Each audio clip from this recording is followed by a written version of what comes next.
किसी को कुछ भी पूछना हो, किसी को कहीं पे कुछ भी डाउट हो, इश्यू हो, देखो प्लानिंग को लेके मैं तुमको एक जस्ट गाइडलाइन ही दे सकता हूँ, ठीक है। मेरी प्लानिंग कैसे करना है इसको लेके श्रीधर के साथ काफी बात हुई। श्रीधर से बात करने के बाद मुझे 2-3 चीजें समझ में आई कि कहाँ इश्यूज आ रहे हैं। बिकॉज आप मेरे पर्सपेक्टिव से समझो तो I don't have to deal with your issues every day, I have my issues, ठीक है। बट दैट्स वाई मुझे कई बार ये चीज सोचना पड़ता है कि how will you plan it out for yourself, ठीक है। और दिस इज अ गाइडलाइन, तुम इसके अराउंड सोचो, अपना मैथ्स फिजिक्स को भी इसमें कैसे इन्वॉल्व करोगे ये सोचो, तुम्हारा ब्रेक डाउन करो एंड एक प्लान बनाओ, ठीक है। और वो प्लान तुमको लगता है ग्रुप में शेयर करना है तो ग्रुप में शेयर करो, मेरे को शेयर करना है मेरे को शेयर करो। देखो जितना से शेयर करोगे ना, इससे ये नहीं होगा कि लोग क्या कहेंगे। अरे लोगों के पास कहने को टाइम नहीं है, लोगों की सबकी खुद की फटी रहती है। तुम अपना शेयर करोगे ना, शायद 3 लोग देख के ऐसा बोले अरे यार इसका प्लान सही लग रहा है, इसी टाइप का मैं भी अपना प्लान करता हूँ, ठीक है। या ऐसा मैं अपना प्लान करूंगी तो फिर शायद आई कैन अचीव दिस, ठीक है। आप हर एक की प्लानिंग देखो और उससे सीखो, एक दूसरे को हेल्प करोगे तो ये टाइम बहुत जल्दी ग्रो करने में हेल्प करेगा। अकेले फाइट मारते रहोगे तो अकेले ही चलोगे, ठीक है। अरे फेब में एंड में एग्जाम है शमी, फेब के एंड में लास्ट वीक में रहेगा जेई का पहला पेपर, फिर मार्च में रहेगा, फिर अप्रैल में भी रहेगा, फिर मई में भी रहेगा। आप 4 में से चारों दे सकते हो, आप चाहो तो एक भी ना दो। नहीं एक भी ना दो नहीं, आप कोई भी एक ही दो ठीक है, जो बेस्ट स्कोर रहेगा वो लिया जाएगा। डेट्स आ गए? डेट्स नहीं आया अभी तक, अभी बस ये लेकिन फाइनल हो गया है। मतलब मेरे को कल तक लग रहा था कि ये शायद मेरे को रैंडम न्यूज आई है कहीं से, बट यही सच है। मैंने मतलब आई कुडंट एक्सपेक्ट कि जेई 4 बार एग्जाम ले लेगा, because every exam conduction is a like costly issue for them. वो भी स्लॉट्स में देगा ना। वो भी स्लॉट्स में होगा और वो भी मल्टीपल पेपर्स, मल्टीपल प्लेसेस, बहुत कॉम्प्लेक्स रहता है। मतलब जस्ट आप प्रोबेबिलिटी में देखो ना यार, मतलब आप लिटरली अगले 4 महीने तक तुम्हारे पास हर महीने एक चांस है अपने आप को प्रूव करने का ठीक है। सर तो आपके अकॉर्डिंग चारों देना चाहिए कि कोई 2 या 3? मेरे अकॉर्डिंग 4 का तो मैं कुछ नहीं बोलूंगा, मेरे अकॉर्डिंग पहला तो डेफिनेटली देना चाहिए, ठीक है। फेब्रुआरी वाली एग्जाम यहाँ बैठा हर बच्चा जाके देना चाहिए, ठीक है। व्हाई? बिकॉज पता नहीं और 3 चांस लग गए ठीक है, ऐसे सोच के जाके दे के आ जाओ। लेकिन हाँ उसमें भी ये क्या बोल रहे हैं 90 होने वाले हैं, उसमें से 75 अटेम्प्ट करना है। समझ रहे हो कितना कॉम्प्लेक्स होने वाला है। तो फरवरी में अगर आप एग्जाम पहली बार दे देते हो, सबसे पहला चीज जो आपके लिए अच्छा होता है कि आपको माहौल समझ में आ जाता है, प्लेग्राउंड जाके देख के आ गए, ठीक है।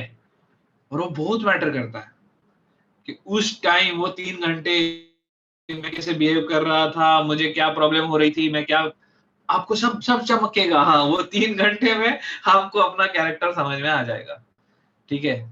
क्योंकि इतनी फटी रहेगी माँ कसम सबकी। तो अब उस मोमेंट को जब आप एक बार एक्सपीरियंस करोगे, there is a high probability the next attempt फिर आपको मे बी मार्च में देना है, मार्च में दो, अप्रैल में दो, मई में दो, फिर आपका कॉल रहेगा ऑन द बेसिस ऑफ मेरा पहला अटेम्प्ट कैसा गया। पहला अटेम्प्ट देखो, अगर तुमने बहुत हार्ड वर्क किया ना तो ही मैं बोल रहा हूँ पहला अटेम्प्ट तुम्हारा बहुत अच्छा रहेगा, ठीक है।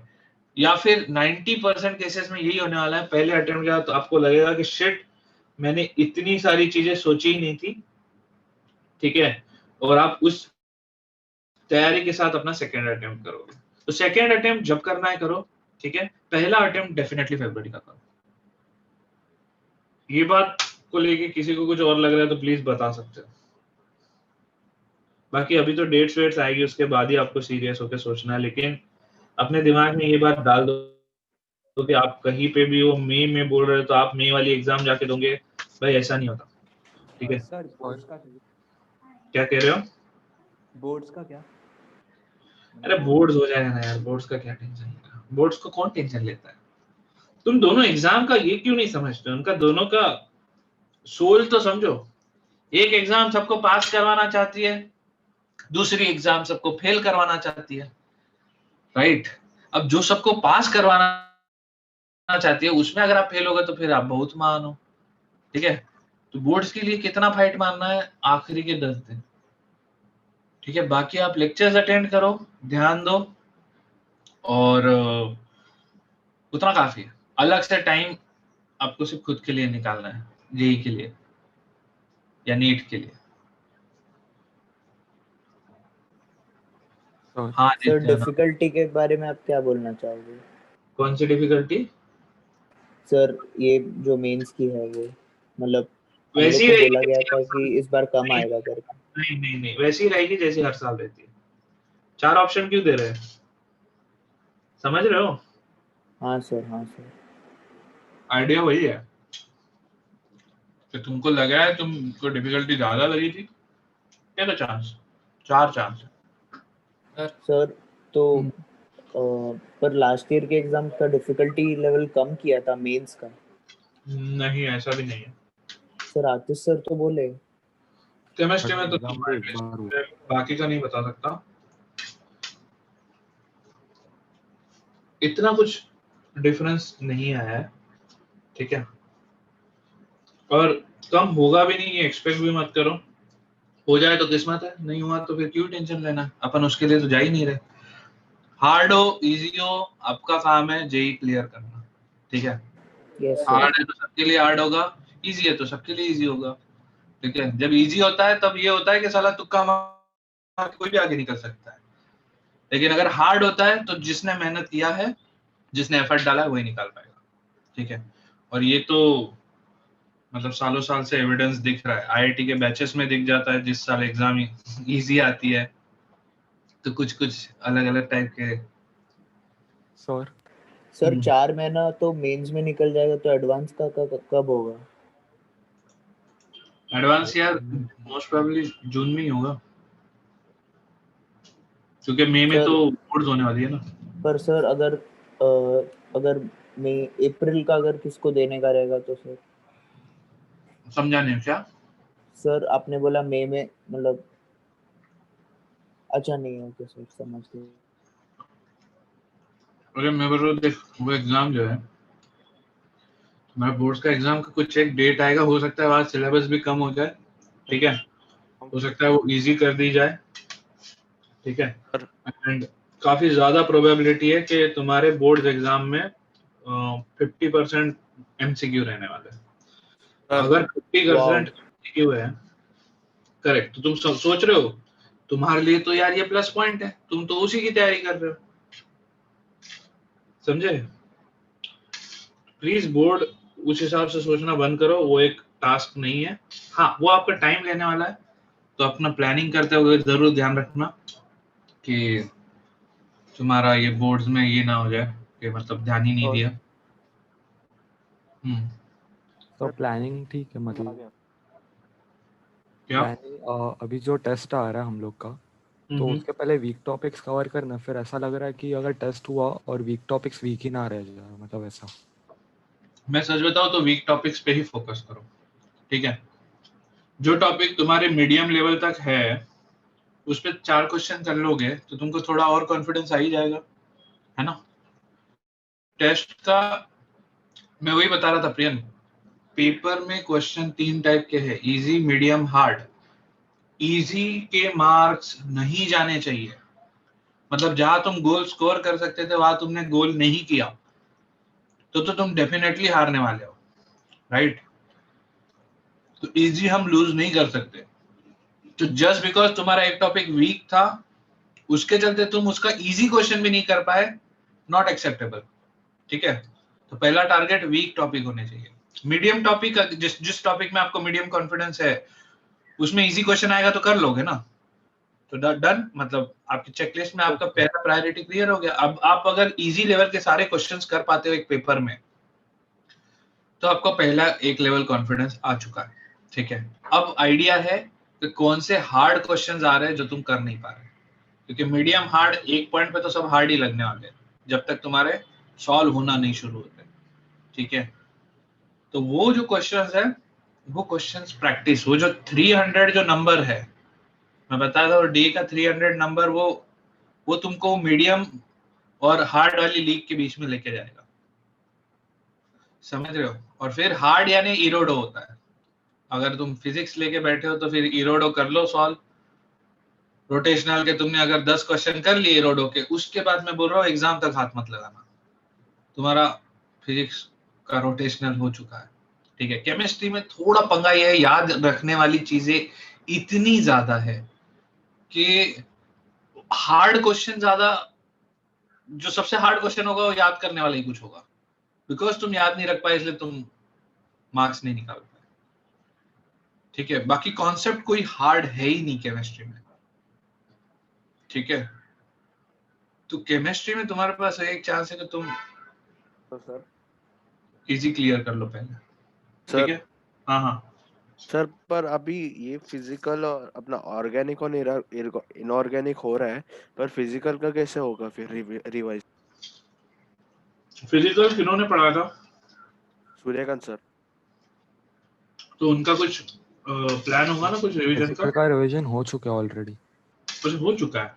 हाँ मतलब उसका भी फिजिकल कंप्लीटेड। हो चुका है, पर उसको अभी फिर से कैसे करेंगे ऐसा? तो वो तो बस अब अपना वो 14 डे 15 डे प्लान बनाओ फिजिकल के लिए, क्वेश्चंस चैप्टर्स को डिवाइड कर लो पार्ट में। एक second,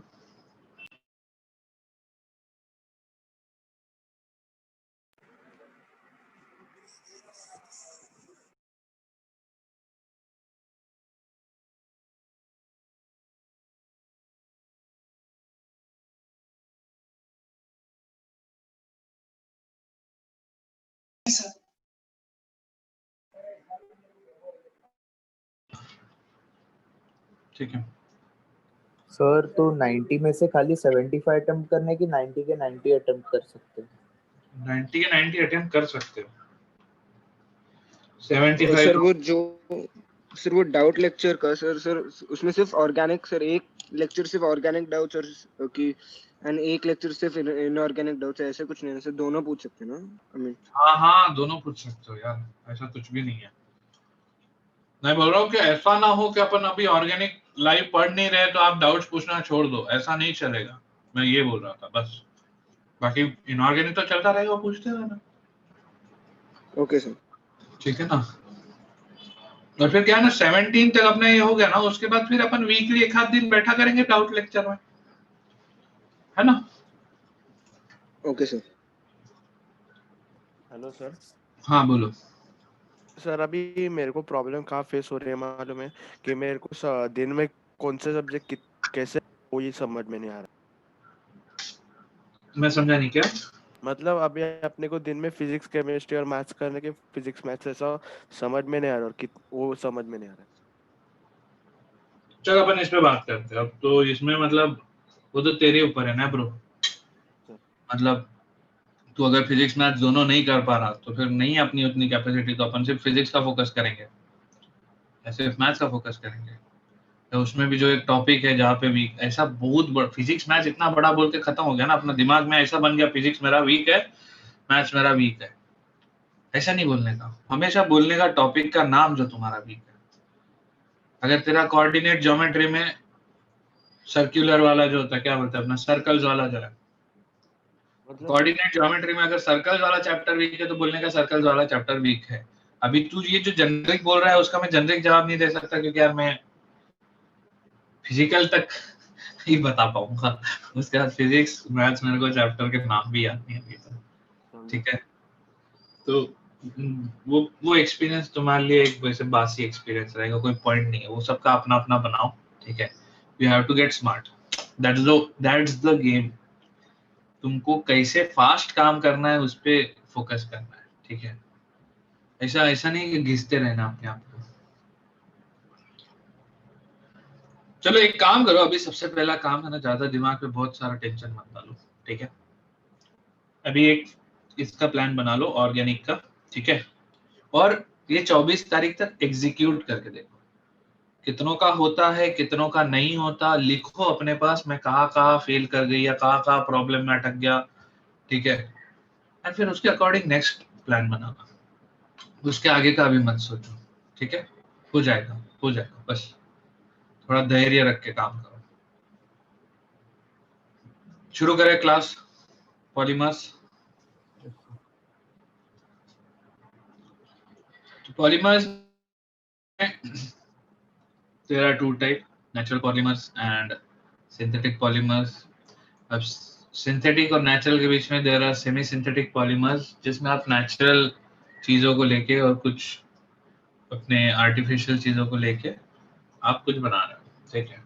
When we use the word artificial, the idea is the thing was created in a laboratory setup, ठीक है। एंड नेचुरल मतलब नेचुरल किसी एक लिविंग ऑर्गेनिज्म से आई हो या नॉन लिविंग ऑर्गेनिज्म से भी आई हो, ठीक है, बट वो नेचुरली आई हो, ठीक है। तब पॉलीमर्स के एग्जांपल्स है, बोर्ड्स के लिए ये चैप्टर इंपॉर्टेंट है, ढंग से पढ़ लेना। नेचुरल में आते हैं protein, cellulose, starch, resins and rubber. Semi synthetic में सेल्यूलोज आता है, सेल्यूलोज के डेरिवेटिव्स आते हैं, जिसमें सेल्यूलोज एसीटेट जो रियॉन होता है, ये सेल्यूलोज का डेरिवेटिव है, ठीक है। सेल्यूलोज नाइट्रेट, ये भी एक सेल्यूलोज का डेरिवेटिव है। उसके बाद हम आते हैं सिंथेटिक पॉलीमर्स में, जो कंप्लीटली सिंथेटिकली बनाए गए हैं, आर्टिफिशियली क्रिएट किए गए हैं, ठीक है।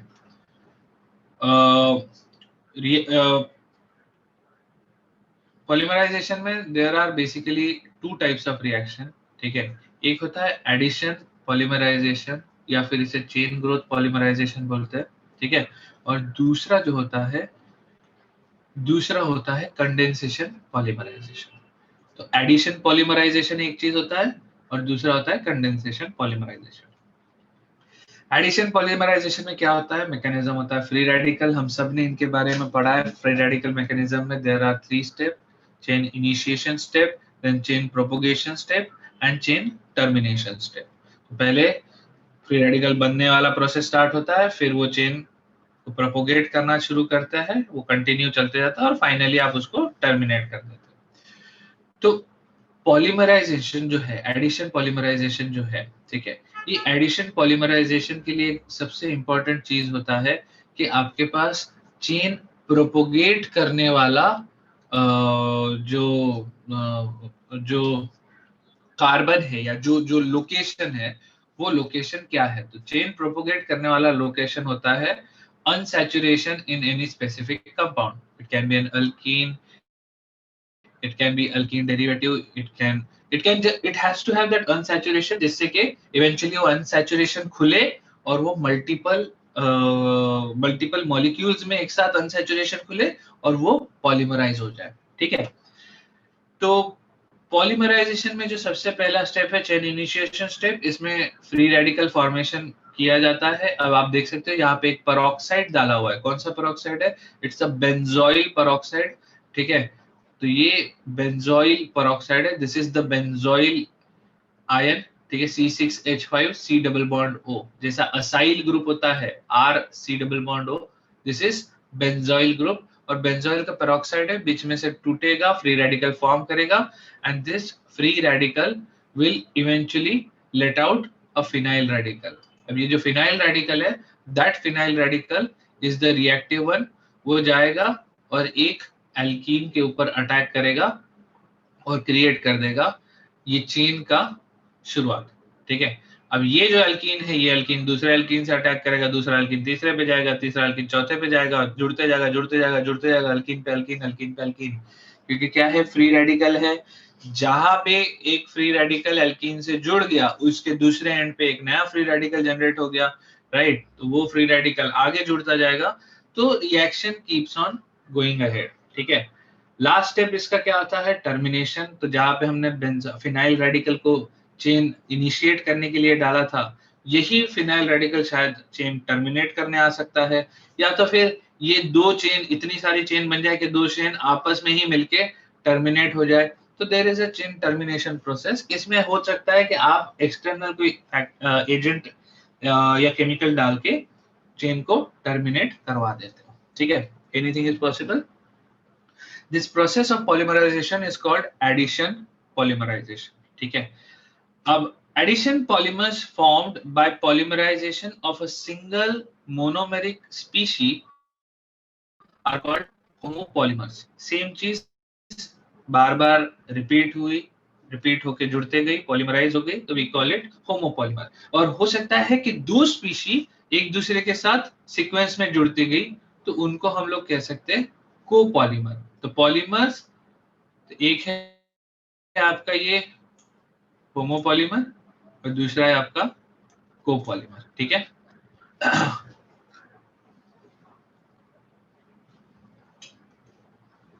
अगर आप एनसीईआरटी लेके बैठे हो तो प्लीज पेंसिल से अंडरलाइन कर लो।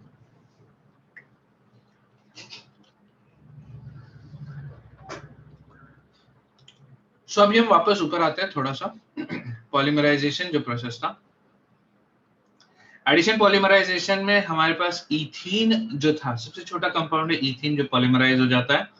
एंड इथीन के पॉलीमराइजेशन से जो कंपाउंड बना, दैट इज कॉल्ड पॉलीइथीन। ये वही पॉलीथीन है जो हमने हर जगह समंदर में, रस्तों पे, कूड़ेदानों में फैला के रखे हैं, और ये आगे क्या कहते हैं उसको, बायोडिग्रेडेबल नहीं है, तो ये कहीं जा भी नहीं रहा, एंड ये हमारे साथ ही रहेगा अगले हजारों साल तक। ठीक है, ये वही पॉलीथीन है, छोटा सा इथीन, कभी किसी ने सोचा भी नहीं था ऐसी भसड़ हो जाएगी, है ना। पर ठीक है, पॉलीथीन, आपको पता नहीं पॉलीथीन या पॉलीमराइजेशन जो प्रोसेस है, ये समवेयर अराउंड 1950s के आसपास बहुत प्रचलित हो गई। प्रचलित होने का कारण ये था कि बहुत सारी इंडस्ट्रीज थी जो वर्ल्ड वॉर के टाइम बन गई। अब बन गई तो they created a lot of products. ठीक है, now one of the product which could have, मतलब अब सोचो वर्ल्ड वॉर के टाइम में अभी आपको बकेट चाहिए तो कौन सी बकेट लाएंगे, लोहा का बकेट ले आएंगे। ठीक है, अब वही था कंसेप्ट, तो लोहा बनाते जाओ बनाते जाओ बनाते जाओ, कितना मेहनत है। लोहा का बकेट, लोहा पहले तो निकालो, बनाओ, फिर बकेट ले जाओ, और वो भी हेवी सा बकेट। तो people needed a replacement which was a lighter replacement. तो polymers entered the market like इससे बेहतर और कुछ है ही नहीं। ठीक है, सस्ता, सुंदर, टिकाऊ, हल्का। तो initial start for plastic was very like bright. ठीक है, मैं कभी एक आध दिखाऊंगा वीडियो, तो उसमें लाइक इनिशियल जो प्रोसेस था, it was the way it was being sold, it was being sold as if a solution to everything। कोई भी मटेरियल प्रॉब्लम आ रहा है, लोग हर जगह प्लास्टिक डालते जा रहे हैं। ठीक है, अब पॉलीमर्स में ये है पॉलीइथीन। ठीक है, पॉलीइथीन के बाद हम जो, ये पॉलीथीन इज अ होमोपॉलीमर। हम जिसे अब स्टडी करने वाले दैट इज अ कोपॉलीमर, जिसका नाम है बूना एस। ठीक है, बूना एस जो है, it is formed by polymerization of buta 1,3 diene and styrene. Buna S, ठीक है, is an example of copolymer formed by addition polymerization. This is 1,3 butadiene। ठीक है, अब 1,3 butadiene, आप समझ रहे हो, इथीन जो था वो एक छोटा सा मोनोमर था।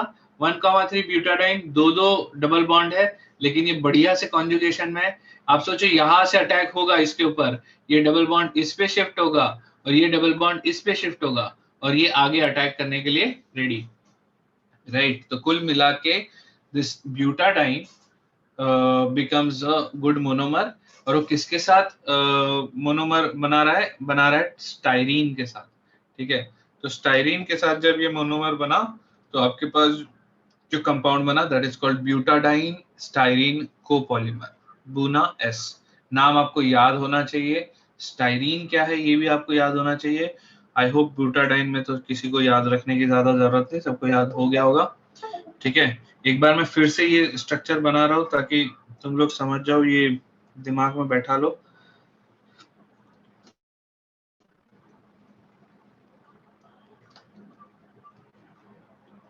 ठीक है, ये है आपका ब्यूटाडाइन, और जो आपका स्टाइरीन है that is C double bond C, और यहाँ पे बेंजीन है, करेक्ट, C6H5। ठीक है, ये है स्टाइरीन CH2, और ये है butadiene. Reaction, there will be some free radical generator. ठीक है, फ्री रेडिकल जनरेटर आएगा, इसके साथ वो करने का कोशिश करेगा, बॉन्ड फॉर्मेशन का कोशिश करेगा। ये बॉन्ड इस तरह से खुलेगा, हाफ इधर जाएगा, हाफ इधर जाएगा, ये हाफ इधर आएगा और ये हाफ इधर जाएगा। अब ये जो है ये इसको इन्फ्लुएंस करेगा, तो ये इसको इन्फ्लुएंस करेगा, तो इसका हाफ ये इधर रहेगा, इसका हाफ यहाँ जुड़ जाएगा। अब ये जाके अगले ब्यूटाडाइन पे अटैक करेगा and so on and so forth. Product जो आपके पास बनते जाएगा क्या होगा?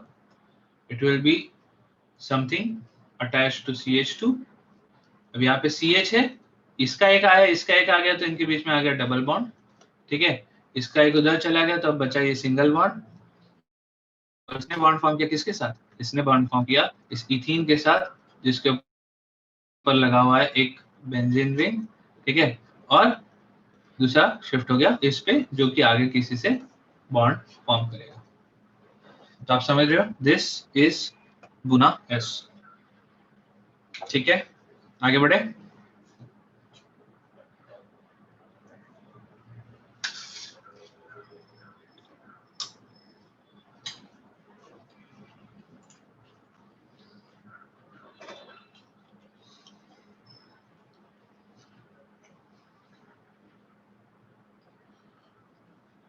अभी हम लोग एडिशन पॉलीमर्स के कुछ एग्जांपल्स देखेंगे। सबसे पहला है पॉलीइथीन। पॉलीइथीन कैसे बनता है? इथीन से पॉलीमराइज होके। अब इसकी कुछ यहाँ पे ये दिए हुए फिजिकल प्रॉपर्टीज कि अंडर हाई प्रेशर 1000 से 2000 atmospheric pressure and 350 to 570 kelvin पे, in the presence of traces of dioxygen और पेरोक्साइड इनिशिएटर, ठीक है, पॉलीथीन बनता है। कौन सा? Low density polythene. The LDP or low density polythene is obtained through free radical addition and hydrogen abstraction. Highly branched structure, these polymers have straight chain with some branches as shown below. So low density polymer is chemically inert, tough, flexible and a poor conductor of electricity, hence used for this. ठीक है। अब जैसा low density है वैसा high density polymer भी होता है। High density polymer कब बनता है? When addition polymerization of ethene takes place in a hydrocarbon solvent in presence of a catalyst such as triethyl aluminium and titanium tetrachloride. Triethyl aluminium, AlEt, thrice, and titanium tetrachloride, TiCl4. This is called Ziegler-Natta catalyst, ठीक है। ये बहुत important catalyst है, कहीं ना कहीं इसका नाम आते रहता है, ठीक है। होता क्या है यहाँ पे? इथीन का पॉलीमराइजेशन हो रहा है इन अ हाइड्रोकार्बन सॉल्वेंट। तो हाइड्रोकार्बन सॉल्वेंट के अंदर इथीन पॉलीमराइज हो रहा है using this catalyst at a temperature of 333 to 343 kelvin, मतलब करीब आप देखो तो 60 से 70 डिग्री सेल्सियस है, under pressure of 6 to 7 atmospheric pressure. Now high density polymer, thus product consists of linear molecules as shown below and has a high density due to close packing. इस वाले case में क्या हो रहा था? बीच में branching निकल जा रही थी, तो ब्रांचिंग के चलते इनके बीच में क्लोज पैकिंग नहीं हो पाती। हाई डेंसिटी पॉलीमर में ब्रांचिंग अवॉइड करने के लिए ये सारा तामझाम किया है, सॉल्वेंट में डाल के, जिगलर-नाटा कैटलिस्ट डाल के ये सब किया है, तो ब्रांचिंग अवॉइड किया, तो उससे क्या हुआ? आपको एक हाई डेंसिटी पॉलीमर मिला। अब उसका यूज क्या होता है? Bucket, dustbin, bottle, pipes. Low density polymer कहाँ पे यूज होता था? Squeeze bottle, toys, flexible pipes and all that, ठीक है। अब ये तो चलो सबसे बेसिक चीज को लेके हम बात कर रहे हैं, इथीन के पॉलीमर है ये, पॉलीइथीन, ठीक है। अगर इथीन में कुछ चेंजेस हो जाए, इथीन के सारे हाइड्रोजन चेंज करके वहां पे लग जाए सारे पे फ्लोरीन, तो फ्लोरीन की खासियत ये है कि CF का जो बॉन्ड है बड़ा स्ट्रॉन्ग बॉन्ड है और उसके साथ कोई भी केमिकल कोई आसानी से छेड़खानी नहीं कर पाता, ठीक है। तो अगर आप में से किसी ने ब्रेकिंग बैड देखा है, ठीक है, तो वहां पे आपने शायद इसके बारे में सुना होगा, मैं बता देता हूँ। हुआ क्या था कि कुछ ड्रग डीलर थे और उसमें एक ड्रग डीलर केमिस्ट्री टीचर था, उसने कोई मर्डर कर दिया और मर्डर करके उसको बॉडी गायब करनी थी। अब बॉडी गायब करनी थी, लेकिन बॉडी गायब करे कैसे? तो उसके दिमाग में आया हाइड्रोजन फ्लोराइड डालता हूँ, और केमिस्ट्री का प्रोफेसर था तो मतलब कहीं से उसने जुगाड़ कर लिया, हाइड्रोजन फ्लोराइड का बना लिया। अब उसका आइडिया ये था कि हाइड्रोजन फ्लोराइड में बोन डिसॉल्व हो जाएगा, हाइड्रोजन फ्लोराइड इतना स्ट्रांग होता है कुछ भी डिसॉल्व हो जाएगा। तो उसने अपने साथ वाले को बोला कि हाइड्रोजन फ्लोराइड में बॉडी डुबा के रख दे। बोले काय में डुबाओ? तो बोले कहीं भी डुबा दे। अब वो भाई साहब ने टब में जो होता है नहाने के टब में बॉडी रखी, उसमें हाइड्रोजन फ्लोराइड डाला और सडनली पता चलता है कि पूरा का पूरा जो सीलिंग था, कुछ शाम तक वो सीलिंग टूट के गिर गया। हाइड्रोजन फ्लोराइड इतना स्ट्रॉन्ग एसिड होता है कि वो सीमेंट के साथ भी रिएक्ट कर लेता है, आपका वॉल के साथ, किसी के भी साथ रिएक्ट कर लेता है, ठीक है, वो बहुत ज्यादा रिएक्टिव है। लेकिन हाइड्रोजन फ्लोराइड जितना हाईली रिएक्टिव कंपाउंड भी टेफ्लॉन के साथ रिएक्ट नहीं कर पाता, ठीक है। Now what is Teflon? Teflon is this compound का पॉलीमर, टेट्राफ्लोरोईथीन इसका पॉलीमर। अब ये जो पॉलीमर है, इसकी इंटरेस्टिंग बात यही है कि जहां पे इथीन के केस में बाहर में हाइड्रोजन लगे पड़े थे, वहां टेफ्लॉन के केस में बाहर फ्लोरीन लगे पड़े। तो और बाकी कोई अटैक करे ना करे, एटलीस्ट हाइड्रोजन फ्लोराइड तो अटैक नहीं कर रहा। तो फिर उसने वो दिमाग लगा के आगे बॉडी डिस्पोज करने के तरीके ढूंढ लिए, ठीक है।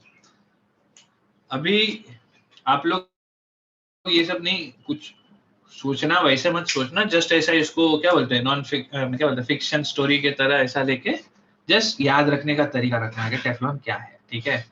ज्यादा इंस्पिरेशन मत ले लेना। आगे बढ़ते हैं।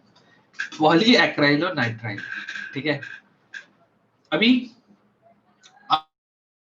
इथीन का ही डेरिवेटिव है आपके सामने, जो इथीन का CH2CH2 था, इथीन का एक डेरिवेटिव CF2CF2 हो गया, इथीन का एक और डेरिवेटिव है CH2CHCN, ठीक है। एक हाइड्रोजन आपने रिप्लेस कर दिया साइनाइड से, इट इज कॉल्ड अक्राइलोनाइट्राइल, और उससे जो पॉलीमराइज्ड कंपाउंड बनता है दैट इज पॉलीएक्राइलोनाइट्राइल।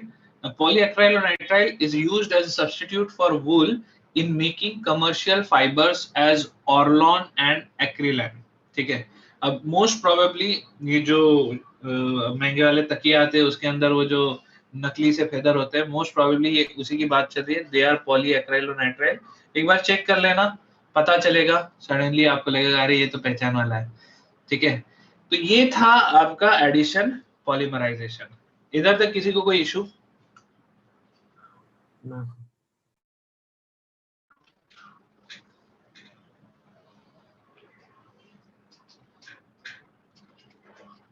सर बोलो। जब नॉन सिमेट्रिकल रहता है तब किसी भी साइड से फ्री रेडिकल अटैक कर सकता था ना? नहीं, जनरली जिस साइड में तेरा ब्रांचिंग होगा उसके अपोजिट साइड से अटैक होगा। ओके। अभी मतलब यहाँ पे देखो फ्री रेडिकल ही है, तो ऐसा कुछ है नहीं कि मतलब कहाँ से जुड़ना शुरू हुआ, लेकिन जहाँ पे स्टेरिक हिंड्रेंस कम रहेगा वहां से अटैक आसान होता रहेगा। बट यहाँ पे ये एक अच्छा सवाल है, ठीक है, जो मेरा भी डाउट रहा था और यहाँ पे ये चैप्टर में क्लियर नहीं हुआ है।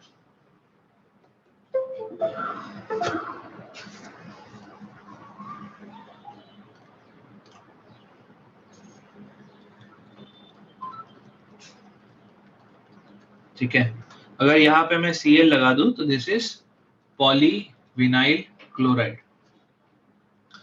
तो ये CCl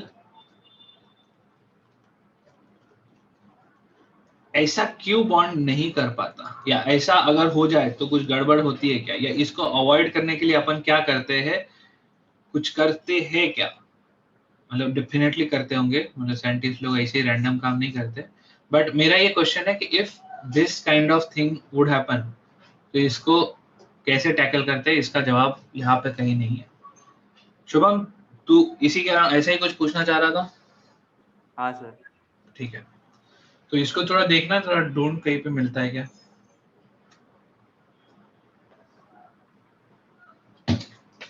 ठीक है, चलो आगे बढ़ते हैं, बात करते हैं कंडेंसेशन पॉलीमर की।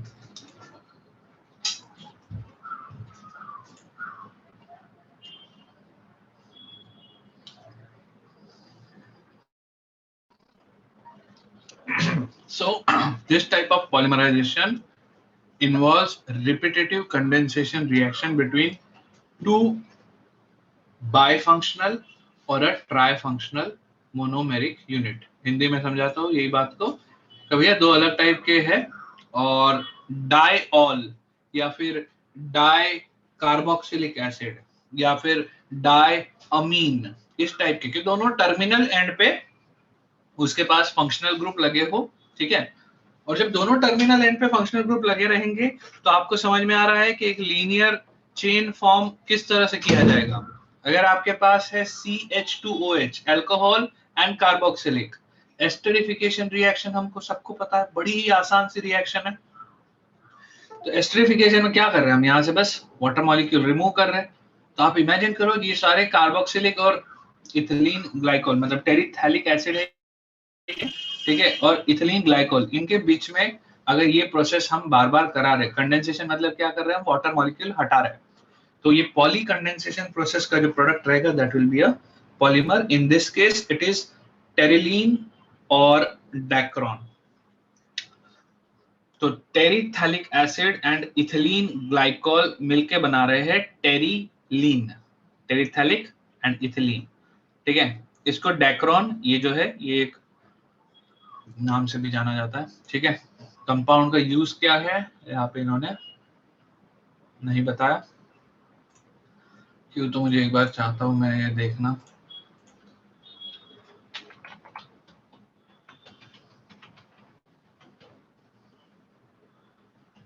Its property include high tensile strength, high resistance to stretching, both wet and dry, good resistance to degradation by chemical bleaches and to abrasion.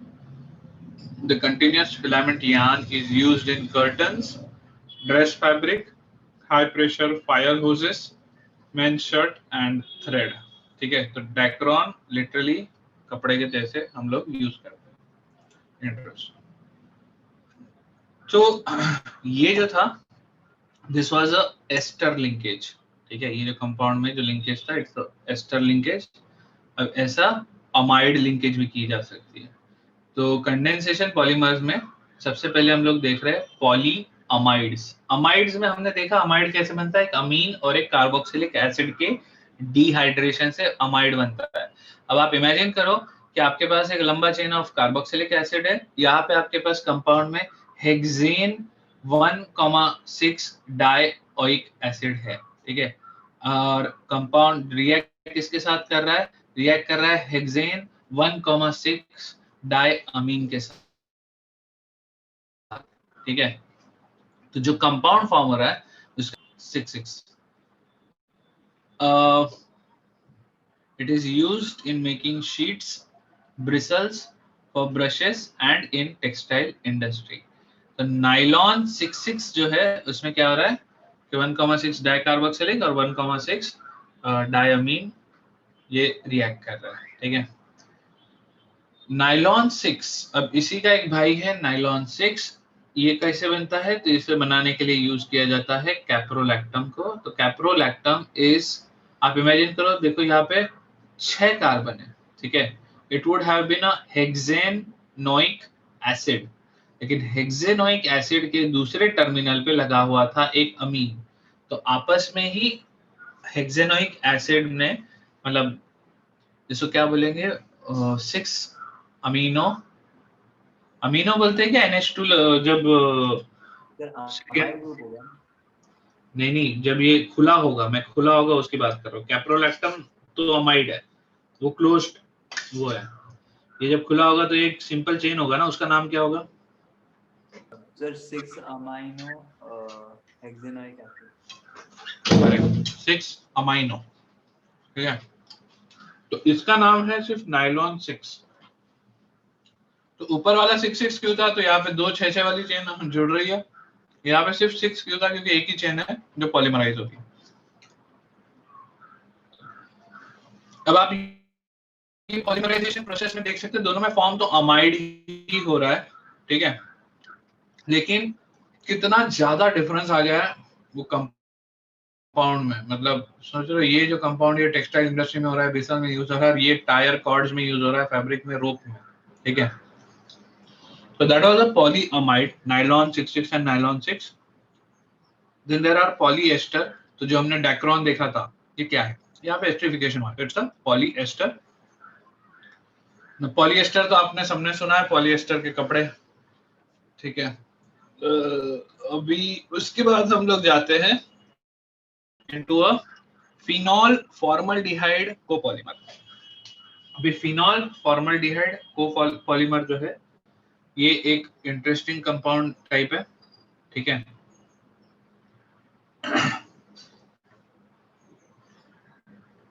Phenol formaldehyde में आपके पास फिनॉल ग्रुप है जो अटैक करता है formaldehyde पे, ठीक है। अब इसमें ऑर्थो पोजीशन से अटैक करवाया तो जो कंपाउंड बना है दैट इज ऑर्थो पोजीशन पे एक CH2OH ग्रुप लगा हुआ कंपाउंड है, और इसमें और भी एल्डिहाइड ऐड होते जाते हैं। तो आप देख सकते हैं ऑर्थो पैरा सारे पोजीशंस पे CH2OH लग जाता है। अब एक बार आपके पास सारे पोजीशन पे CH2OH लग गया, अब जो पॉलीमराइजेशन प्रोसेस होगा वो होगा CH2OH का डिहाइड्रेशन। तो टेक्निकली ये ईथर नहीं ये ईथर नहीं फॉर्म हो रहा, सॉरी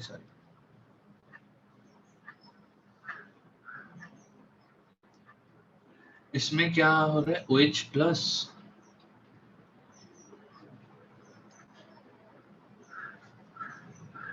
एक्चुअली ये है ना, इन्होंने बनाया नहीं है, मैं तुम्हें बताता हूँ ये बनेगा कैसे। ये अगर सिर्फ नोवोलैक की बात करें,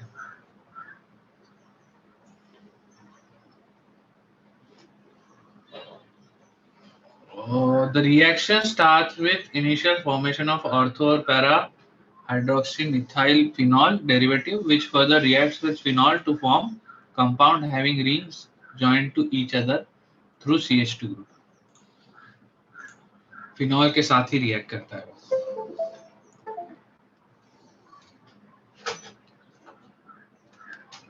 तो इस केस में हो क्या रहा है कि एक बार आपके पास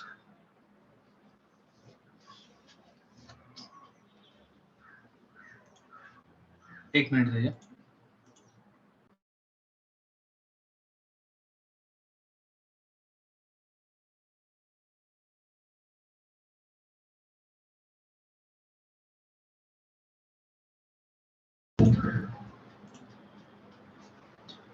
तो मैं बोल रहा था खा गया, सॉरी।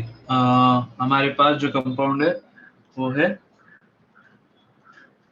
फिनॉल, इसके ऊपर लगा हुआ CH2OH, ठीक है। अब इन प्रेजेंस ऑफ एसिड यहाँ पे क्या हो जाएगा OH2 प्लस हो जाएगा, ठीक है। इसके ऊपर अटैक कर देगा दूसरा फिनॉल ग्रुप, ठीक है। फिनॉल इसके ऊपर अटैक करेगा, वाटर मॉलिक्यूल निकल जाएगा, ठीक है। तब आपके पास ये जुड़ गया है। अब आप इमेजिन करो ये फिनॉल ना अटैक करके ये एक दूसरा CH2OH वाला ग्रुप ही अगर अटैक करता, तब आपको देख रहा है कि इसमें पॉलीमराइजेशन होना कितना आसान हो जाएगा। अभी CH2OH है, इसको कोई हटाएगा और दूसरा ऑर्थो वाला आके इसके साथ जुड़ता जाएगा, ठीक है। तो आपके पास ये नोवोलैक का स्ट्रक्चर फॉर्म होगा, ठीक है। तो टेक्निकली देखा जाए तो इसमें भी वाटर मॉलिक्यूल निकल रहा है, इसलिए इसको कंडेंसेशन पॉलीमराइजेशन में स्टडी किया जा रहा है। अब ये जो नोवोलैक है ये ऐसा नहीं है कि पैरा से अटैक नहीं कर सकता। तो novolac on heating with formaldehyde undergoes cross linking to form an infusible solid mass called bakelite. अब ये जो कंपाउंड है ये है बेकेलाइट। तो आप देख सकते हो कि ऑर्थो पैरा सारे पोजीशंस पे CH2OH लगते जा रहा है, उसके साथ बॉन्डिंग फॉर्म करते जा रहा है। और ये जो कंपाउंड फॉर्म हो रहा है बेकेलाइट, ये आप जनरली देखोगे कि जो आपका कढ़ाई एक पैन जो होता है नॉन स्टिक पैन टाइप की जो चीजें होती है उनके जो हैंडल्स होते हैं वो बेकेलाइट के होते हैं। अब यहाँ देख सकते हो handles of various utensils. It can be used to make combs, phonograph records, electrical switches।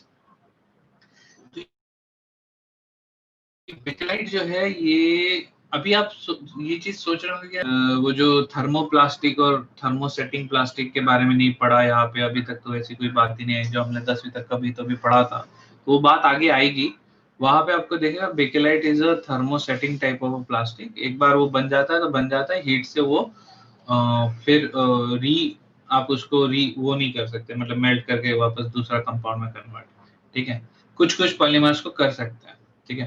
तो ये था बेकेलाइट जो बना था तुम्हारा मीथेनॉल और फॉर्मल्डिहाइड से। आपको ये चीजें याद रखना है कि इनिशियल रिएक्टेंट कौन है और आपको ये प्रोडक्ट किस हिसाब से लाइंड अप है, ये चीज भी याद रखनी है, ठीक है। Next is melamine, formaldehyde polymerization. अब आपको ऑलरेडी इसका प्रोसेस तो समझ में आ ही गया है कि बेकेलाइट ने किस तरह से फॉर्म किया, वहां पे OH था, इस केस में आपके पास है मेलामाइन। बहुत ही इंटरेस्टिंग कंपाउंड है, ध्यान से देखो इसको। बेंजीन टाइप स्ट्रक्चर है, 3 नाइट्रोजन है और जहां पे नाइट्रोजन नहीं है वहां पे कार्बन के ऊपर अमीन ग्रुप लगे हुए हैं। ठीक है,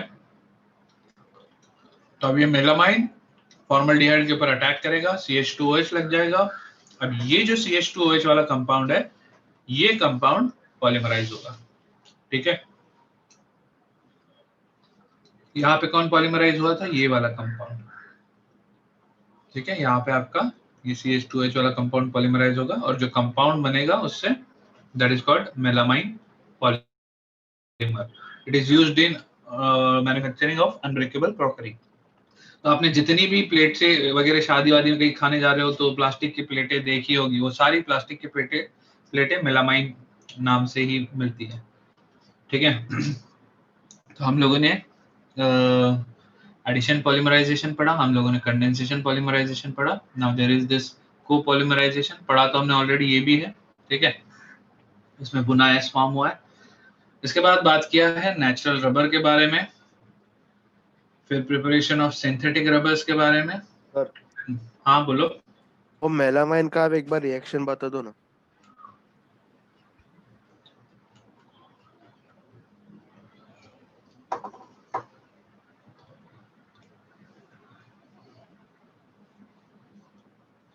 ये है तुम्हारा मोनोमर, कैसे रिएक्ट करेगा?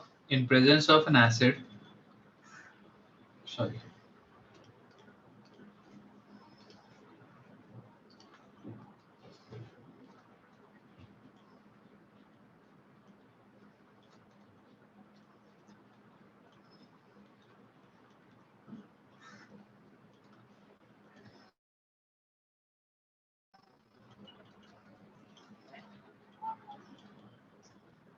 ठीक है, ये है आपका मेन कंपाउंड।